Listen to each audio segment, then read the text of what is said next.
Unacademy. Let's crack it. The art of notes making, इसके बारे में बात करते हैं। तो एक बहुत ही फेमस लाइन है, बड़े अच्छे लगते हैं छोटे नोट्स। यानी कि ऐसा नहीं है यार, आपके पास एक बुक है मान लो, और उस बुक में दे रखे है आपको 15 पेज का कोई चीज पढ़नी है, आपको कोई टॉपिक है 15 पेज में, और आपने उसकी 15 पेज के नोट्स निकाल लिए, क्या फायदा यार? There is no point, waste है वो, मत करो ऐसे। यदि आपके 10 पेज के नोट्स हैं तो पहली बार में वो बनने चाहिए 3 पेज में, और दूसरी बार जब बनाओगे तो 1 पेज में या आधे पेज में खत्म हो जाने चाहिए। और ऐसा कब होगा? जब आप पहले सिलेबस पूरा करेंगे, फिर उसका फर्स्ट रीडिंग करेंगे और फिर उसकी सेकंड रीडिंग करेंगे।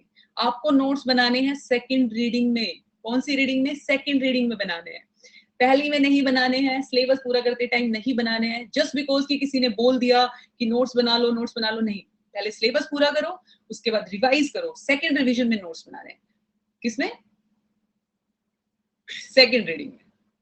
अच्छा, अब बात करते हैं, और फिर से बोल रही हूँ, क्रिस्प टू द पॉइंट। कैसे क्रिस्प बनाने? बिल्कुल छोटे, मतलब ऐसे लैंग्वेज लिख के क्या फायदा है? जनरली जब हम लोग नोट्स बनाते हैं तो हम लोग कैसे करते हैं? हम जब नोट्स बनाते हैं हम लोग लैंग्वेज लिखने बैठ जाते हैं। यार लैंग्वेज तो हम सबको आती है, यदि आप हिंदी मीडियम से है तो आपको हिंदी में आती है, यदि आप इंग्लिश मीडियम से है तो आपको इंग्लिश में लैंग्वेज आती है। तो लैंग्वेज हम सबको आती है, आपको सिर्फ उसमें टू द पॉइंट बातें लिखनी है। आप कोई भी टॉपिक पढ़ रहे हो, यहाँ तक कि लक्ष्मीकांत के भी नोट्स बनते हैं भाई। पहले मुझे लगता था कि लक्ष्मीकांत इतनी अच्छी किताब, उसके क्या नोट्स बनेंगे, लेकिन आप एक बार पढ़ो, दूसरी बार पढ़ो, फिर देखो आप सुप्रीम कोर्ट का जो चैप्टर उसने 15 से 20 पेज में दे रखा है, उसको आप 1 या 2 पेज में कंप्लीट कर सकते हो।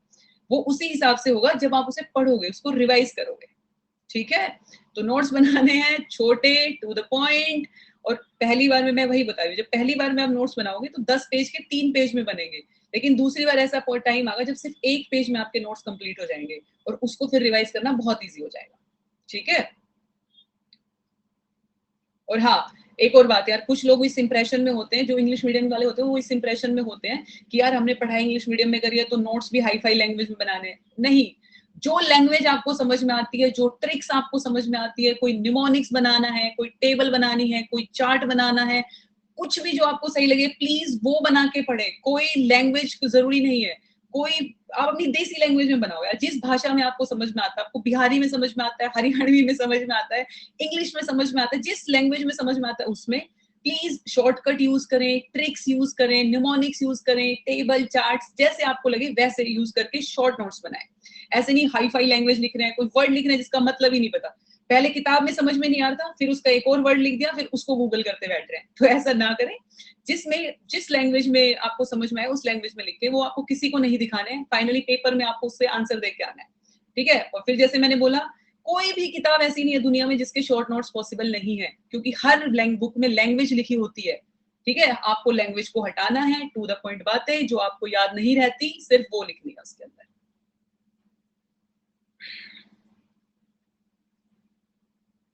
ठीक है? चलो अब इसके बाद चलते हैं चाइनीज में भी, चाइनीज, फ्रेंच, स्पेनिश जिसमें आपको समझ में आए यार, जो आपको समझ में आए। भाषा भाषा तो सिर्फ एक जरिया है, बस पेपर में चाइनीज मत लिखाना क्योंकि अगले बंदे को समझ में नहीं आएगी।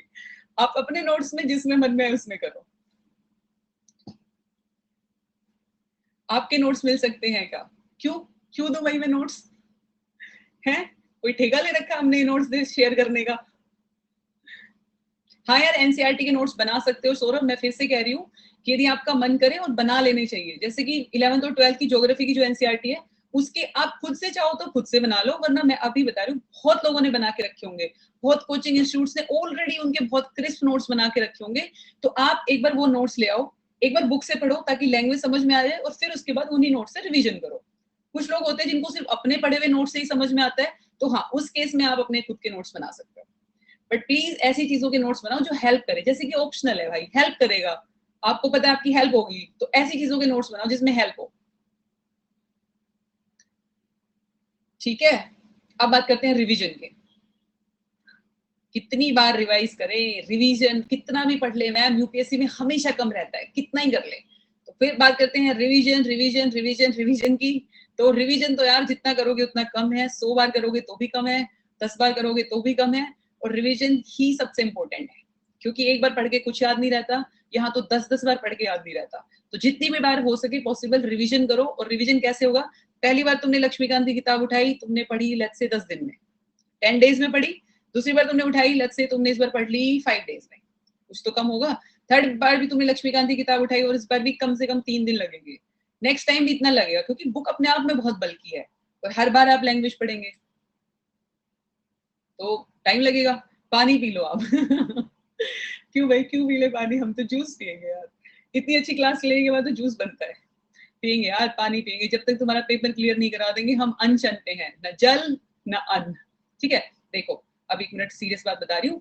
हर बार जब आप वो किताब पढ़ेंगे, लक्ष्मीकांत की हो या कोई भी हो, हमें हर बार लैंग्वेज पढ़नी पड़ेगी, वरना एक ह्यूमन साइकोलॉजी, हमें ऐसा लगता है कि यार कुछ मिस तो नहीं हो गया, ऐसा तो नहीं था कुछ लिखा था और हमने मिस कर दिया हो, हमसे मिस हो गया हो। ये हमारी आदत होती है, ठीक है। और कई लोग तो ऐसे हैं कि 6-6 महीने, वही ना, 6-6 महीने सिर्फ इसी में चले जाते हैं, ठीक है। तो ऐसा नहीं करना है यार, एक बार पढ़ो, अच्छे से समझ लो, बहुत अच्छे से। उसके बाद जब दूसरी बार पढ़ो तब पॉसिबल तो उसके नोट्स निकाल लो, अपने नोट्स, बिल्कुल शॉर्ट नोट्स। जैसे फॉर एग्जांपल आपने सुप्रीम कोर्ट पढ़ा, यहाँ पे फर्स्ट लाइन में आर्टिकल लिख दिया, कोमा लगा के पार्ट लिख दिया कि पार्ट 5 में है, कहां से कहां तक आर्टिकल में दिया हुआ है। यहाँ पे जो भी आपको लगता है इंपॉर्टेंट चीज है वो लिख लो, शॉर्ट नोट्स बना लो अपने। इससे क्या होगा, जिस चैप्टर में आपको पहली बार 2 या 3 घंटे लग रहे थे, अगली बार आपकी अपनी लैंग्वेज में नोट्स लिखे होंगे, तो वो क्या होंगे, रिवाइज करना इजी हो जाएगा। हर चीज इंटरलिंक है, इंटरलिंक।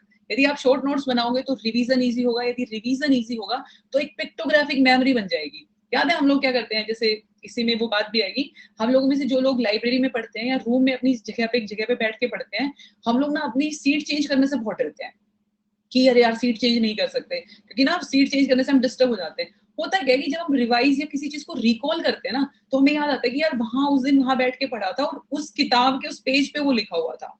तो वो कब होगा, जब बार बार रिवाइज होगा, रिकॉल करोगे, ठीक है। तो रिवीजन कैसे करनी है, रिकॉल से करनी है, एक्टिव रिकॉल से करनी है। कैसे, एक चैप्टर पढ़ लिया आपने, उसमें आपने 10 15 20 पॉइंट्स जो थे वो पढ़ लिए, उसके बाद बैठ जाओ, आंखें बंद कर लो और उसके बाद रिवाइज करने की कोशिश करो कि क्या पढ़ा, समझ रहे हो, कि क्या पढ़ा, बार बार उसको रिवाइज करो। ऐसे नहीं कर सकते तो लिख लिख के रिवाइज कर लो, जैसे बचपन में करते ना, वो तो लिख लिख के रिवाइज करो, ठीक है। तो रिवीजन करना है, सीट फिक्स रख सकते हो, इससे फायदा होता है क्योंकि इससे हमें मेमोरी में पिक्चर्स बनने लगती है, पिक्टोग्राफिक मेमोरी आती है कि वहां पढ़ा था उस दिन बैठ के, ठीक है। और रिकॉल करना है, इससे माइंड ट्रेनिंग होगी। और यदि यार किसी के पास अच्छे दोस्त हैं, हमारे जैसे नहीं है, हरामखोर अच्छे दोस्त हैं, तो ग्रुप डिस्कशन से बहुत हेल्प होती है। ऐसे दोस्त मन नहीं बनाने हैं इस प्रिपरेशन में जो तुम्हें पढ़ने ना दे, अच्छे दोस्त बनाने, तो उससे बहुत हेल्प होगी, ठीक है। रिवीजन करना है, शॉर्ट नोट से करना है, ट्रिक्स बनानी है, निमोनिक्स बनाने हैं, इससे काम आसान हो जाएगा। जो ये इतना बड़ा टास्क लगता है हमें देखने में, यूपीएससी नाम का, वो इजी हो जाएगा।